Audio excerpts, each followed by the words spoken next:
Hi friends, welcome back to my channel. അപ്പം രാവിലെ 7 മണിയായി. ഞാൻ 7 മണിയായപ്പോഴാണ് എണീറ്റത്. അപ്പം ഇന്നൊരു ചെറിയ ഡേ ഇൻ മൈ ലൈഫ് പോലെ കാണിക്കണം എന്നാണ് ഉദ്ദേശിച്ചത്. പക്ഷേ എനിക്ക് മുഴുവൻ ഷൂട്ട് ചെയ്യാനായിട്ടൊന്നും പറ്റിയില്ല. ഉച്ചയ്ക്കൊരു 2 മണി വരെയൊക്കെയുള്ള കാര്യങ്ങളൊക്കെയാണ് ഞാൻ ഷൂട്ട് ചെയ്തിരിക്കുന്നത്. രാവിലെ ഏറ്റു കർട്ടനൊക്കെ ഒന്ന് മാറ്റിയിട്ട് ജനലൊക്കെ ഒന്ന് ഓപ്പൺ ചെയ്തിട്ട് നേരെ ബാത്റൂമിൽ പോയി ബ്രഷൊക്കെ ചെയ്തിട്ട് തിരിച്ചു വന്നു. പിന്നെ ഞാനങ്ങനെ ഒരുപാട് മോയ്സ്ചറൈസറോ സ്കിൻ കെയറോ ഒക്കെ മടിയാണ്, അതുകൊണ്ടാണ് ചെയ്യാത്ത ഒരാളാണ്.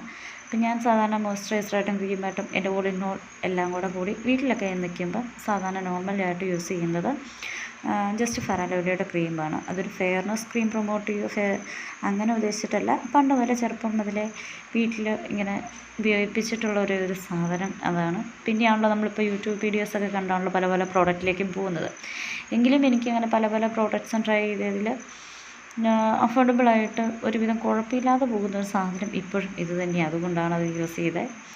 പിന്നെ ഹെയർക്ക് നല്ല ചപ്രാച്ചിയായിട്ട് കിടക്കുമായിരുന്നു. അതൊക്കെ നല്ല അടിപൊളി. ഇപ്പം ഇതിങ്ങനെ കയ്യിലിരിക്കുന്നവരൊക്കെ നന്നായിട്ട് ചെയ്യാൻ പറ്റുന്നില്ല. എങ്കിലും ഹെയറൊക്കെ സെറ്റ് ചെയ്തു, ചീകി റെഡിയാക്കിയിട്ട് ആണ് മോസ്റ്റ്ലി ഞാൻ റൂമിൽ നിന്ന് പുറത്തിറങ്ങുക. ഇല്ലെങ്കിൽ ചിലപ്പം ഹെയർ ഇടാതെയും പോകും. അപ്പോൾ ലൈറ്റൊക്കെ ഓഫ് ചെയ്ത് നമ്മൾ പുറത്ത് മുറ്റത്തോട്ട് വന്നു. ഫ്രണ്ട് വശം മുറ്റാണിത്.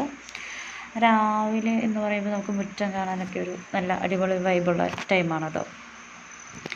മുറ്റത്ത് നോക്കി എന്താണ് ഏതാണ് എന്നൊക്കെ ഇങ്ങനെ നോക്കിക്കൊണ്ട് നിൽക്കുകയാണ്. പതുക്കെ മുറ്റത്തിറങ്ങി എൻ്റെ റോസ് കുറച്ച് ഡാമേജായിട്ട് നിൽക്കുന്നത് കണ്ടു. അതാണ് ഞാൻ ഓടിപ്പോയി നോക്കിയത്.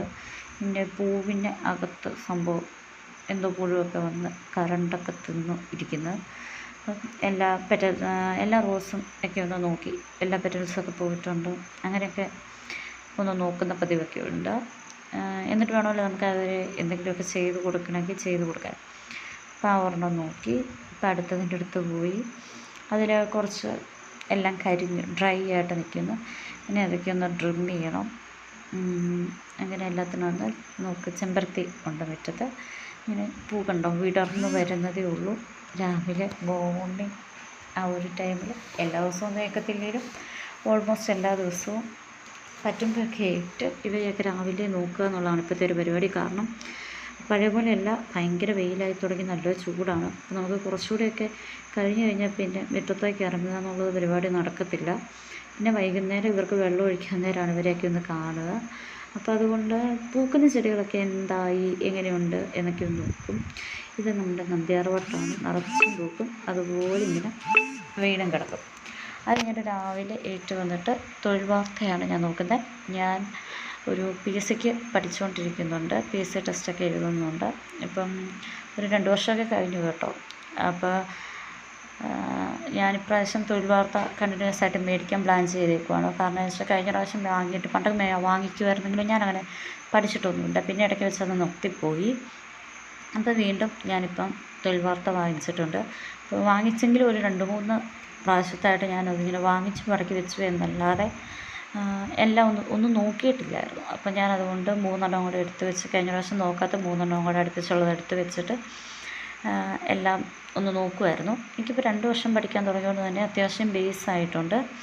2 വർഷമല്ല 3 വർഷമാവുന്നു. അപ്പം ബേസ് ആയിട്ടുണ്ട്. അതുകൊണ്ട് ഇപ്പം നമ്മുടെ SBIയും റെയിൽവേയും ഒക്കെ തുടർച്ചയായിട്ട് വിളിച്ചുകൊണ്ടിരിക്കുന്ന സമയമായതുകൊണ്ട് അതും കൂടെ എഴുതി നോക്കാം എന്നൊരു പ്ലാനുണ്ട്. അതുകൊണ്ട് ഞാൻ അത് ഏതൊക്കെയാണ് റെയിൽവേയുടെയും SBIയുടെയും ഒക്കെ ആകുമ്പോൾ നമുക്ക് കൂടുതലും തൊഴിൽ വാർത്തകൾ നോക്കണമല്ലോ.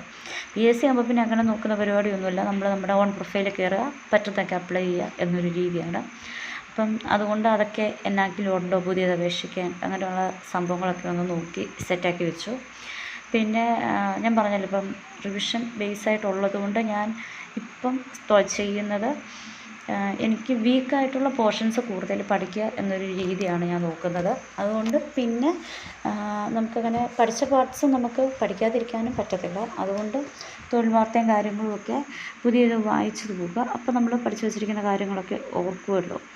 അപ്പം അതുകൊണ്ട് പഠിക്കാനുള്ള പോർഷൻസ് ഏതൊക്കെയാണ് ആ തൊഴിൽ വാർത്തയിലുള്ളത് എന്നൊക്കെ ഒന്ന് നോക്കി എല്ലാം 3 കൂടി ഒന്ന് ഓടിച്ച് സെറ്റ് ചെയ്ത് വെക്കുകയാണ്.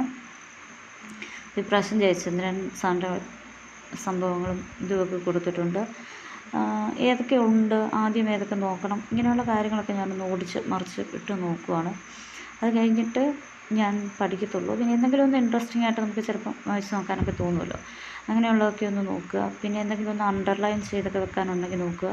പിന്നെ മോക്ക് ടെസ്റ്റൊക്കെ ഡെയിലി ഓരോന്നിനെ അറ്റൻഡ് ചെയ്യണം. അങ്ങനെയൊക്കെയാണ്. കാരണം ഞാൻ ഇൻട്രസ്റ്റിംഗ് ആയിട്ടുള്ള ടോപ്പിക്കുകൾ പഠിച്ചു പോകാൻ ഭയങ്കര മിടുക്കാം. എത്ര നേരം വേണമെങ്കിലും ഇരുന്ന് പഠിക്കും.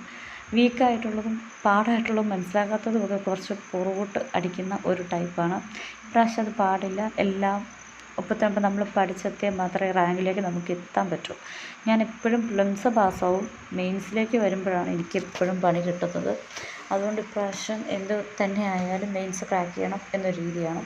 അപ്പോൾ ഇപ്രാവശ്യം എല്ലാം നോക്കിക്കഴിഞ്ഞ് വന്ന് ബ്രേക്ക്ഫാസ്റ്റ് കഴിക്കുകയാണ്. 3 വെറുതെ ഒന്ന് ഓടിച്ച് നോക്കി, എന്നിട്ട് ഒന്ന് പഠിക്കുകയൊന്നുമല്ല കേട്ടോ, എന്തൊക്കെയുണ്ടെന്നൊക്കെ ഒന്ന് ഓടിച്ച് നോക്കിയിട്ട് ഒന്ന് ബ്രേക്ക്ഫാസ്റ്റ് കഴിക്കുകയാണ്. ചായയും പുട്ടും പഴവുമാണ്. കറക്റ്റ് ഞാൻ ആ സമയത്ത് വീഡിയോ ഓൺ ആക്കിയപ്പോഴത്തേനും കറണ്ട് പോയി. അത് കഴിഞ്ഞപ്പോൾ തന്നെ കറണ്ട് വന്നിട്ടുണ്ട്. അപ്പം പുട്ടും പഴവും ചായ വീട്ടിൽ മമ്മി ഉണ്ടാക്കിയതാണ് കേട്ടോ, ഞാനൊന്നും ഉണ്ടാക്കിയതല്ല. അപ്പം വന്ന് ഇന്ന് കാപ്പിയായിരുന്നു, കാപ്പി പുട്ടും പഴവും കഴിക്കുവാണ്. അത് കഴിഞ്ഞിട്ട് ഞാൻ വന്നു. ഇതെൻ്റെ സ്റ്റഡി ടേബിളല്ല കേട്ടോ, കാരണം രാവിലെ തന്നെ സ്റ്റഡി ടേബിൾ കിടക്കുന്നത് എൻ്റെ ബെഡ്റൂമിൽ തന്നെയാണ്. അപ്പം ഞാൻ അവിടെ പോയിരുന്നു കഴിഞ്ഞാൽ ഓട്ടോമാറ്റിക്കായിട്ട് ഉറങ്ങും എന്നുള്ളത് കൊണ്ട് ഞാൻ ഇപ്പം മേളിൽ അപ്സ്റ്റേഴ്സിൽ വന്ന് ഇരുന്നിട്ടാണ് പഠിക്കുന്നത്. ചെറിയൊരു സെറ്റപ്പ് ചെയ്ത് വെച്ചിട്ടുണ്ട്. ഞാനിന്ന് രാവിലെ തന്നെ എനിക്ക് മാത്സും ഇംഗ്ലീഷും മലയാളവും തന്നെയാണ് കുറച്ച് വീക്ക്. PSCയിൽ ഏറ്റവും കൂടുതൽ പോർഷൻസ് ഉള്ളതും അതിലാണെന്ന് നിങ്ങൾക്കറിയാമല്ലോ. പിന്നെ അതുതന്നെയല്ല, ഞാൻ SBIയും റെയിൽവേയും കൂടെ അപ്ലൈ ചെയ്തിരിക്കുന്നത് കൊണ്ട് അവിടെയും കൂടുതലും മാത്സ് 3 ഒരുപോലെ തന്നെ മാത്സും റീസണിങ്ങും ചോദിക്കുന്നുണ്ട്. പിന്നെ SBIയിൽ ഇംഗ്ലീഷും വരുന്നുണ്ട്, PSCയിൽ ഇംഗ്ലീഷ് വരുന്നുണ്ട്. അപ്പം ആ വീക്കായിട്ടുള്ള ഭാഗം കുറച്ചുകൂടി നന്നാക്കുവാണെങ്കിൽ മെയിൻസ് എക്സാമിലും ക്ലിയർ ചെയ്യാൻ പറ്റും എന്നുള്ളതുകൊണ്ട് ഞാനതാണ് നോക്കുന്നത്. ഞാനിപ്പം മമ്മിയുടെ ഫോൺ എടുത്തുകൊണ്ട് വന്നിട്ടാണ് പഠിക്കാനുള്ള വീഡിയോ ഓൺ ചെയ്തത്. അപ്പം ഞാൻ ട്വിറ്ററിൽ ജെൻസാൻ്റെ വീഡിയോസ് സാറിങ്ങനെ എക്സാം വൈസ് ഇടുന്നുണ്ട്, അതാണ് കണ്ടുകൊണ്ടിരിക്കുന്നത്. വെൻ ഡയഗ്രാമത്തിൻ്റെ ക്ലാസ്സാണ് ഞാൻ കാണുന്നത്. അത് നിങ്ങൾ ആദ്യം കണ്ടു കാണും. സബ്സ്ക്രൈബ് ചെയ്തിട്ടില്ല, കാരണം വേറൊന്നുമല്ല, ഞാൻ എൻ്റെ ഫോണിൽ നിന്നാണ് സാധാരണ സാറിൻ്റെ ക്ലാസ് കാണുകയും പഠിക്കുകയൊക്കെ ചെയ്യുന്നത്. ഇപ്പം ഞാൻ എൻ്റെ ഫോണിൽ വീഡിയോ ഷൂട്ട് ചെയ്തുകൊണ്ടിരിക്കുന്നതുകൊണ്ട് ഞാൻ ക്ലാസ്സിൻ്റെ പോർഷൻസ് മമ്മിയുടെ ഫോൺ എടുത്തുകൊണ്ട് വന്നിട്ട് അതിലാണ് പ്ലേ ചെയ്തത്. അതുകൊണ്ടാണ് കേട്ടോ. എങ്കിലും പാവം, നമ്മുടെ അടിപൊളിയായിട്ട് ക്ലാസ് ആയിരുന്നു സാറിൻ്റെ. മമ്മിയുടെ ഫോണിൽ നിന്ന് കൂടെ ഒന്ന് സബ്സ്ക്രൈബ് ചെയ്ത് കൊടുത്ത് വെച്ചു. അത് കഴിഞ്ഞിട്ട് ക്ലാസ് ഇന്നലെ ഞാൻ ഇച്ചിരി തുടങ്ങി വെച്ചായിരുന്നു കേട്ടോ, അതുകൊണ്ടാണ് അത്രയും നോട്ട്സ് കാണുന്നത്. അത് കഴിഞ്ഞിട്ട് ബാക്കി എടുത്ത്, പക്ഷെ കംപ്ലീറ്റ് ചെയ്യാൻ പറ്റിയില്ല, ബാക്കി എടുത്ത് കാണുവാണ്. അപ്പം ഞാൻ ആ മേളിൽ കുറച്ച് സ്പേസ് ഇട്ടിട്ടാണ് കേട്ടോ സാധാരണ എഴുതുന്നത്. അത് വേറെ ഒന്നും കൊണ്ടുമല്ല. ഒന്നേന്ന് പറഞ്ഞ് ക്വസ്റ്റ്യൻ എഴുതി ഇപ്പം ഞാൻ പണ്ടെന്ന് പറഞ്ഞാൽ നമ്മളൊരു ക്വസ്റ്റ്യൻ എഴുതി ആൻസർ എഴുതി ആ ഒരു രീതിയിലാണ് ഞാനിങ്ങനെ പൊയ്ക്കൊണ്ടിരുന്നത്. പിന്നെ ആയപ്പോഴത്തേനും പിന്നെ നമുക്കൊന്ന് റിവിഷൻ ചെയ്യുന്ന സമയത്ത് കുറച്ച് ബുദ്ധിമുട്ടാണ്. കാരണം എക്സാം പോലെ എഴുതി നോക്കാനാണെങ്കിൽ പിന്നെ നമ്മൾ ക്വസ്റ്റ്യൻ വേറെ റെഫർ ചെയ്യണം, ഇല്ല വേറെ എന്തെങ്കിലും കണ്ടുപിടിക്കണം. ഇങ്ങനെയുള്ള കുറച്ച് പ്രശ്നങ്ങൾ വന്നുകൊണ്ട് ഇപ്പം ഞാൻ എന്താ ചോദിച്ചാൽ മേളിൽ കുറച്ച് ഇതിട്ടിട്ട് 1 2 3 എന്ന് കൊടുത്ത് നമ്മുടെ ഓപ്ഷൻസും ആൻസറും എഴുതും. പിന്നെ അതിന് താഴോട്ട് കണ്ടിന്യൂസ് ആയിട്ട് ഞാൻ ക്വസ്റ്റ്യൻസാണ് എഴുതി പോകുന്നത്, ക്വസ്റ്റ്യൻസും അതിൻ്റെ ഓപ്ഷൻസും. അത് കഴിഞ്ഞിട്ടുള്ള പേജിൽ നമ്പറിട്ട് നമ്മൾ അതിൻ്റെ പ്രോബ്ലം സോൾവ് ചെയ്ത് പോകും. അങ്ങനെയാണ് കേട്ടോ സാധാരണ ചെയ്യാറുള്ളത്. അപ്പം സാറിൻ്റെ എന്ന് പറഞ്ഞു കഴിഞ്ഞാൽ എനിക്ക് ബേസ് സാറിൻ്റെ ആണെങ്കിലും ക്ലാസ് ഒരു ഇതൊക്കെ ഞാൻ അറ്റൻഡ് ചെയ്ത് കഴിഞ്ഞതാണ്. ഫസ്റ്റ് ഒരു അതുകൊണ്ട് തന്നെ എനിക്ക് 2x സ്പീഡിലിട്ട് കഴിഞ്ഞാൽ പഠിച്ച് എടുക്കാൻ പറ്റും. ഞാൻ പെട്ടെന്ന് പോസ് ചെയ്ത് വെച്ചിട്ട് ക്വസ്റ്റ്യൻ എഴുതിയെടുത്തിട്ട് പിന്നെ സാറ് പറയുന്ന കൂട്ടത്തിൽ ഞാൻ അത് കേട്ട് മനസ്സിലാക്കിയിട്ട് പിന്നെ ഞാൻ ബുക്കിലേക്ക് ആൻസർ ചെയ്യുന്ന ഒരു രീതിയിലാണ് കേട്ടോ ഞാൻ പോകുന്നത്. എല്ലാവർക്കും ആപ്ലിക്കബിൾ ആവുമെന്ന് അറിയത്തില്ല, അതുകൊണ്ടാണ് നമുക്ക് പിന്നെ സ്പീഡ് തോന്നുന്നത്. അപ്പം ഞാൻ ഒരു PSCയുടെ ഒരു ജേർണി എന്ന് പറഞ്ഞു കഴിഞ്ഞാൽ കഴിഞ്ഞ സെക്രട്ടേറിയറ്റ് അസിസ്റ്റൻറ്റ് മുതലാണ് ഞാൻ PSCയിലേക്ക് വരുന്നത്. ആ ടൈമിൽ അറിയാമല്ലോ, കൊറോണയൊക്കെ ആയതുകൊണ്ട് കുറച്ച് നമുക്ക് പഠിക്കാൻ നന്നായിട്ട് സമയം കിട്ടി. പക്ഷേ ഓൺലൈൻ ക്ലാസ്സുകളൊക്കെ സജീവമായിട്ട് തുടങ്ങുന്നതേ ഉണ്ടായിരുന്നുള്ളൂ, ഓഫ്ലൈൻ ക്ലാസ്സസ് ഒന്നും ഇല്ലായിരുന്നു. അതുകൊണ്ട് തന്നെ ഞാൻ സ്വന്തമായിട്ടുള്ള പ്രിപ്പറേഷനായിരുന്നു. പക്ഷേ സ്വന്തമായിട്ടുള്ള പ്രിപ്പറേഷൻ ആണെങ്കിലും ഞാൻ ഫസ്റ്റ് എഴുതുന്നത് സെക്രട്ടറി അസിസ്റ്റൻറ്റിൻ്റെ ഡിഗ്രി പ്രിലിംസാണ്.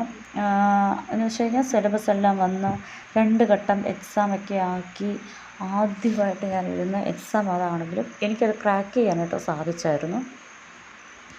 അപ്പോൾ പിന്നെ കുറച്ച് ഓവർ കോൺഫിഡൻസ് ആയിപ്പോയി, കോച്ചിങ് ഒന്നും ഇല്ലെങ്കിലും കിട്ടും എന്നൊക്കെ. പക്ഷേ ചീറ്റിപ്പോയി, മെയിൻസ് കിട്ടിയില്ല. പിന്നെ അങ്ങോട്ടുള്ള പലതും എനിക്ക് പ്രിലിംസ് കിട്ടി, മെയിൻസിന് കുറച്ച് മാർക്ക് മുമ്പ് എങ്ങനെയെങ്കിലും നമ്മൾ കട്ട് ഓഫ് കിടക്കുന്നില്ല, അങ്ങനെ ആയി. അപ്പോൾ എനിക്ക് ചില ഭാഗങ്ങളൊക്കെ വീക്കായതുകൊണ്ടാണ് എന്നൊരു തോന്നൽ എനിക്ക് തന്നെ വന്നു. പിന്നെ ഞാൻ പഠിച്ചിറങ്ങി കുറച്ച് നാൾ ബ്രേക്ക് കഴിഞ്ഞിട്ടാണ് കേട്ടോ ഞാൻ ഈ PSCയിലേക്ക് വരുന്നത്. അതിൻ്റേതായ എല്ലാ സ്റ്റാർട്ടിംഗ് ട്രബിളും എനിക്കുണ്ടായിരുന്നു. അതുകൊണ്ട് പിന്നെ കഴിഞ്ഞ പ്രാവശ്യം ഞാൻ നമ്മൾ സൈലത്തിൻ്റെ കോച്ചിങ് എടുത്തിട്ടുണ്ടായിരുന്നു. 1 ഇയർ കോച്ചിങ് എടുത്തു, അതിപ്പോൾ തീരാറായി. അതുകൊണ്ട് തന്നെ എനിക്കിപ്പോൾ ഒരു ബേസ് സെറ്റായിട്ടുണ്ട്. ഇനി വീക്കർ പോർഷൻസ് നോക്കി പഠിച്ച് ക്ലിയർ ചെയ്ത് എക്സാം നമ്മളെന്താണോ പഠിച്ചിരിക്കുന്നത് നമുക്കറിയാമല്ലോ, ആ ഒരു രീതിയിൽ ഒന്ന് ടൈം ടേബിളൊക്കെ സെറ്റ് ചെയ്ത് നമുക്ക് വീക്കർ പോർഷൻസിന് ഇമ്പോർട്ടൻസ് കൊടുത്ത്, സാധാരണ എല്ലാവരും പറയും മാത്സൊക്കെ ആണെങ്കിലും കണ്ടിന്യൂസ് ആയിട്ട് ഒരു ദിവസം അങ്ങനെ പഠിക്കരുത് അങ്ങനെ. പക്ഷേ എനിക്കിപ്പോൾ മാത്സും ഇംഗ്ലീഷും മലയാളവും നല്ല വീക്കായതുകൊണ്ട് മറ്റുള്ളതെല്ലാം ഓൾ ഓവർ എനിക്ക് റിവിഷൻ ചെയ്താൽ കിട്ടുന്ന പരുവത്തിൽ ഞാൻ സെറ്റാക്കി വെച്ചിട്ടുണ്ട്. അപ്പോൾ നമ്മുടെ വീക്കസ്റ്റ് പോയിൻ്റ് എവിടെയാണെന്ന് മനസ്സിലാക്കി നമ്മൾ പഠിച്ചാൽ ഇനി നമുക്കത് ഒരു വിജയത്തിലേക്ക് എത്തിക്കാൻ പറ്റത്തുള്ളൂ. അതുകൊണ്ട് ക്ലാസ് അറ്റൻഡ് ചെയ്യുന്ന സമയത്ത് എനിക്കത് നടക്കത്തില്ലായിരുന്നു. കാരണം 8 മണിക്ക് 9 മണിക്ക് ക്ലാസ് തുടങ്ങിയിട്ട് രാത്രി 10 മണിക്കൊക്കെയാണ് സൈലസിൻ്റെ ഞാൻ ഓൺലൈൻ ക്ലാസ്സാണ് എടുത്തിരുന്നത്. അതുകൊണ്ട് തന്നെ തീരുക വൈകുന്നേരം 1 മണിക്കൂറോ ഉച്ചയ്ക്ക് ഒരു അരമണിക്കൂറോ 1 മണിക്കൂറോ വല്ല കിട്ടിയാലായി. ആ സമയത്ത് നമ്മൾ കഴിച്ചു, പിന്നെ എന്തെങ്കിലും ഒരു ഇച്ചിരി ലാഗ് ഉണ്ടെങ്കിൽ അതുകൂടെ കഴിഞ്ഞ് വരുമ്പോഴത്തേനും തീരും. പിന്നെ വൈകുന്നേരം 1 മണിക്കൂറിൽ നമ്മളൊന്ന് ചായ കുടിക്കുകയൊക്കെ ചെയ്ത് കഴിയുമ്പോഴത്തേനും പരിപാടി കഴിയുമായിരുന്നു. അതുകൊണ്ട് ക്ലാസ്സൊക്കെ ബേസിക്കായിട്ട് അടിപൊളിയായിട്ട് കിട്ടിയെങ്കിലും എനിക്ക് എൻ്റെ ഒരു ഓൺ പ്രിപ്പറേഷൻ ടൈമിലാണ് എന്നെ സംബന്ധിച്ച് എപ്പോഴും കൂടുതൽ കാര്യങ്ങൾ തലയിലേക്ക് കയറുക. ആ ഒരു സംഭവം എന്നെക്കൊണ്ട് പറ്റിയില്ല. അതുകൊണ്ടാണ് എനിക്ക് പാളിപ്പോയത്. പഠിപ്പിന് മോശമായിട്ടല്ല, എനിക്കത് പാളിപ്പോയി എന്നൊരു വിചാരം ഉള്ള ആളാണ് ഞാൻ. ഇപ്പം നിങ്ങൾ മേളിൽ കണ്ടല്ലോ, ഞാനിങ്ങനെ 1 2 3 അങ്ങനെ ഇട്ട് പോകും. അങ്ങനെ ഇട്ട് പോവുകയാണെങ്കിൽ എനിക്ക് അതിൻ്റെ ആൻസറോട് എഴുതി വയ്ക്കും.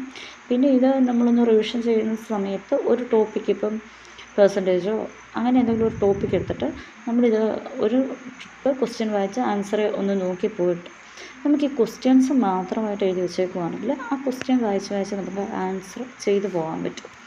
എന്തെങ്കിലും കിട്ടുന്നില്ലെങ്കിൽ ആൻസർ നോക്കിയാൽ മതി. എങ്കിൽ ഈ മേളത്തെ 1 2 എന്ന് പറഞ്ഞ് നമ്മൾ കൊടുക്കുന്ന ആൻസറെ പോയി നമുക്ക് നോക്കി ആൻസർ കറക്റ്റാണോ നോക്കാം. തെറ്റിപ്പോയത് അപ്പറേ പോയി ആൻസർ ചെക്ക് ചെയ്യാം. അപ്പം ഇപ്രാവശ്യം മുതൽ ഞാൻ നോട്ട് എഴുതുമ്പോൾ നേരത്തെ ഉള്ള സാറിൻ്റെ ക്ലാസ്സുകളൊക്കെ ഞാൻ നോട്ട് എഴുതുമ്പോൾ നമ്മൾ സാധാരണ ക്വസ്റ്റ്യൻ ആൻസർ അങ്ങനെ രീതിയിൽ പോലും ഇപ്പോൾ ഈ രീതിയിലാണ് ചെയ്യുന്നത്. എന്നാൽ എനിക്ക് നല്ല പ്രയോജനം തോന്നി. ഇപ്പോൾ ആർക്കെങ്കിലും പ്രയോജനം തോന്നുപോലെ ചെയ്യട്ടെ എന്ന് കരുതിയാണ് ഞാൻ പറഞ്ഞത്. അപ്പം ഇന്ന് മാത്സിൻ്റെ ക്ലാസ്സാണ്. ഞാൻ അത് 1.5 മണിക്കൂർ ക്ലാസ് ഉണ്ടായിരുന്നു. അപ്പോൾ നമ്മൾ ക്വസ്റ്റ്യനൊക്കെ എഴുതി ആൻസറൊക്കെ ഇത് മനസ്സിലാക്കി ഒന്നുകൂടി ഉണ്ടെങ്കിൽ മനസ്സിലാകാത്തതുകൊണ്ടൊക്കെ ഒക്കെ എഴുതി വരുമ്പോഴത്തേനും ഓട്ടോമാറ്റിക്കായിട്ട് 1.5 മണിക്കൂറിനൊക്കെ ഉള്ളത് 2 മണിക്കൂർ ഒക്കെ ആകും കേട്ടോ. അപ്പം ഉച്ച കഴിഞ്ഞ് ഇടയ്ക്കൊക്കെ ഒന്ന് എണീറ്റൊക്കെ പോയി കേട്ടോ. കണ്ടിന്യൂസ് ആയിട്ടല്ല ഇരിക്കുന്നത്, എങ്കിലും ഒന്ന് ഉച്ചയ്ക്ക് മുമ്പ് ആ ഒരു പോർഷൻ ക്ലാസ്സും തൊഴിൽ വാർത്തയും മാത്രമേ ഞാൻ കംപ്ലീറ്റ് ചെയ്യുള്ളൂ. അത്രയും മാത്രമേ നോക്കാൻ പറ്റുകയുള്ളൂ. അപ്പം ഇപ്രാവശ്യം മെയിനായിട്ട് PSCയിൽ നമുക്ക് അറിയാമല്ലോ, സെക്രട്ടേറിയറ്റിൻ്റെ എന്താണ് നോക്കുന്നത്, ഡിഗ്രിയുടെ പ്രിലിംസാണ് നോക്കുന്നത്. പിന്നെ ആ കൂടെ SBAയും റെയിൽവേയും നോക്കി പോകുന്നു. റെയിൽവേയുടെ ജൂനിയർ എഞ്ചിനീയർ എഴുതി, ഞാൻ ആദ്യമായിട്ട് എഴുതുന്ന റെയിൽവേയുടെ എക്സാം ആയിരുന്നു. അപ്പം എനിക്ക് അതിനെക്കുറിച്ച് കൂടുതൽ പറയാനറിയില്ല. ഇനിയിപ്പം NDPCയുടെ വരുന്നു, അത് ആണ് അടുത്തത്. നോക്കണം, എങ്ങനെയെങ്കിലും ഒന്ന് കിട്ടണമെന്ന് ആഗ്രഹമുള്ള സാധനം. സൈമൾട്ടേനിയസ് ആയിട്ട് ഇത് രണ്ടും പോകുന്നു. എന്തെങ്കിലും ആട്ടെ, ഇനിയിപ്പോൾ നമ്മളിങ്ങനെ PSC മാത്രം നോക്കിക്കൊണ്ടിരുന്നിട്ട് കാര്യമില്ലാന്ന് തോന്നിയാണ് ഇങ്ങനെ ഒരിതിലേക്ക് പോയത്. സോറി. അപ്പം ഏറെക്കുറെ ക്ലാസ്സൊക്കെ തീരാറായിട്ടുണ്ട്. അപ്പം കൂടുതൽ വീഡിയോസൊക്കെ ആയിട്ട് ഞാൻ സ്റ്റഡി വ്ളോഗൊക്കെ നിങ്ങൾക്ക് താല്പര്യം തോന്നുന്നുണ്ടെങ്കിൽ ഇടാം. പിന്നെ ഞാനും വീഡിയോസ് എടുക്കാം എന്ന് വിചാരിച്ചത്, വീഡിയോസ് എടുക്കുന്ന മുമ്പ് കുറച്ച് ഉഴപ്പ് കുറയുന്നുണ്ട്. ഇല്ലെങ്കിൽ ഇടയ്ക്കൊക്കെ ഫോണിൽ നോക്കി അങ്ങനെയൊക്കെ ഇരിക്കും. എനിക്ക് തന്നെ ഒരു മോട്ടിവേഷൻ എന്ന രീതിയിൽ കുറച്ച് വീഡിയോസ് ഒക്കെ എടുക്കാം. കാണുന്ന നിങ്ങളും ആരെങ്കിലുമൊക്കെ പഠിക്കാൻ മടിയൊക്കെ പിടിച്ചിരിക്കുവാണെങ്കിൽ നിങ്ങൾക്കൊരു മോട്ടിവേഷൻ ആകട്ടെ. കാരണം എന്താണെന്ന് വെച്ചാൽ ഞാൻ 10th പ്രിലിംസ് എഴുതി കഴിഞ്ഞ് എനിക്ക് നല്ലൊരു ബ്രേക്ക് വന്നായിരുന്നു. അത് കഴിഞ്ഞിട്ട് ഒരു 10-15 ദിവസം കഴിഞ്ഞപ്പോഴത്തേനും എനിക്ക് റെയിൽവേയുടെ ജൂനിയർ എഞ്ചിനീയർ ഉണ്ടായിരുന്നു. അപ്പം അത് വേണം ഇത് വേണം ഒരു കൺഫ്യൂഷൻ ഉണ്ടായിരുന്നെങ്കിൽ അത് കഴിഞ്ഞിട്ട് 10-15 ദിവസം ഉണ്ടെങ്കിലും എന്തെങ്കിലുമൊക്കെയോ കാണിച്ച് കൂട്ടിയാണ് ഞാൻ എക്സാം എഴുതിയത്. ആ ഒരു 10th പ്രിലിംസ് കഴിഞ്ഞ് എനിക്കൊരു നല്ലൊരു ഒരു സ്റ്റഡി ബ്ലോക്ക് വന്ന് നിൽക്കുന്നുണ്ടായിരുന്നു. ഒന്നാമത് കാരണം ആ ഒരു ടൈമിൽ നന്നായിട്ട് പഠിച്ചു, നല്ല ഹെഡേക്കായി. അതിൻ്റെ മാത്രമല്ല അതുകൊണ്ട് തന്നെ എനിക്കൊരു ബ്രേക്ക് വേണമെന്ന് എനിക്ക് തോന്നി. അങ്ങനെ ഞാൻ ഒരു 8-10 ദിവസം ബ്രേക്ക് എടുക്കാമെന്ന് വിചാരിച്ചു റെയിൽവേയുടെ എക്സാം കൂടെ കഴിഞ്ഞിട്ട്. പക്ഷേ അതിൽ നീണ്ടുപോയി എന്നുള്ളതാണ് ഒരു സത്യം. അപ്പോൾ അങ്ങനെ നീണ്ടു പോകുന്നതോറും നമ്മൾ ഭയങ്കര ഒരു പഠിത്തത്തിൽ നിന്നൊരു ഗ്യാപ്പ് വരുന്നു. അപ്പോൾ ആ ഗ്യാപ്പൊക്കെ ഒന്ന് കുറച്ചുകൂടി ഒന്ന് ഉഷാറായിട്ട് പഠിക്കാമെന്ന് വിചാരിച്ചു. അപ്പം ആ കൂടെ വീഡിയോസൊക്കെ ഇങ്ങനെ കുറച്ച് ചെയ്ത് പോകാം, പറ്റുന്ന ദിവസങ്ങളിലൊക്കെ ചെയ്ത് പോകാം എന്ന് വിചാരിച്ചു. സ്റ്റഡി ബ്ലോഗൊക്കെ നിങ്ങൾക്ക് ഇഷ്ടപ്പെടുന്നുണ്ടെങ്കിൽ പറയണം. ഇനിയും ഇഷ്ടപ്പെടുന്നുണ്ടെങ്കിൽ ഇനിയും നമുക്ക് എടുക്കാം. അപ്പം ഇന്ന് ഉച്ചവരെയുള്ള കാര്യങ്ങളൊക്കെ പഠിത്തത്തിൻ്റെ കാര്യങ്ങളൊക്കെ ഉള്ളൂ. ഇതിനിടയ്ക്ക് കുറച്ച് നേരമൊക്കെ എണീറ്റ് പോയി കേട്ടോ. അത് ഞാൻ പിന്നെ വീഡിയോ എടുത്തില്ല. കാരണം ഞാൻ ആദ്യമായിട്ട് വീഡിയോ എടുക്കുന്നതിൻ്റെ ഒരു ചെറിയ ഇതൊക്കെ ഉണ്ട്. അടുത്ത വീഡിയോസൊക്കെ മുതൽ നമുക്ക് അത് അടിപൊളിയായിട്ട് നന്നാക്കാം. അതൊക്കെ കഴിഞ്ഞു. ഈ ബുക്കിൻ്റെ റിവ്യൂ ഞാൻ പറയാം കേട്ടോ. ഞാനിത് നിങ്ങളെ കാണിക്കണമെന്ന് വിചാരിച്ചു. അടുത്തൊരു വീഡിയോ ആയിട്ട് ഞാനിതിടാം. അത് കഴിഞ്ഞിട്ട് ഫുഡ് കഴിക്കാൻ വന്നു. ഫുഡ്, ചോറ്, തൈര്, പിന്നെ ഈ മത്തങ്ങയും നമ്മുടെ പയറും കൂടി എരിശ്ശേരി വെച്ചതാണ്. ഉഴുകലെന്ന് പറഞ്ഞൊരു കുഞ്ഞു മീനില്ല, ആ മീൻ വറുത്തത്, നാരങ്ങ അച്ചാറ്, പിന്നെ ഒഴുകൽ മീൻ തന്നെ മറ്റേ പീരിയായിട്ട് കറി വെക്കുന്നത് ഒക്കെയുണ്ട്. അപ്പം വീഡിയോസ് ഇഷ്ടപ്പെട്ടെങ്കിൽ ലൈക്ക് ചെയ്യുക.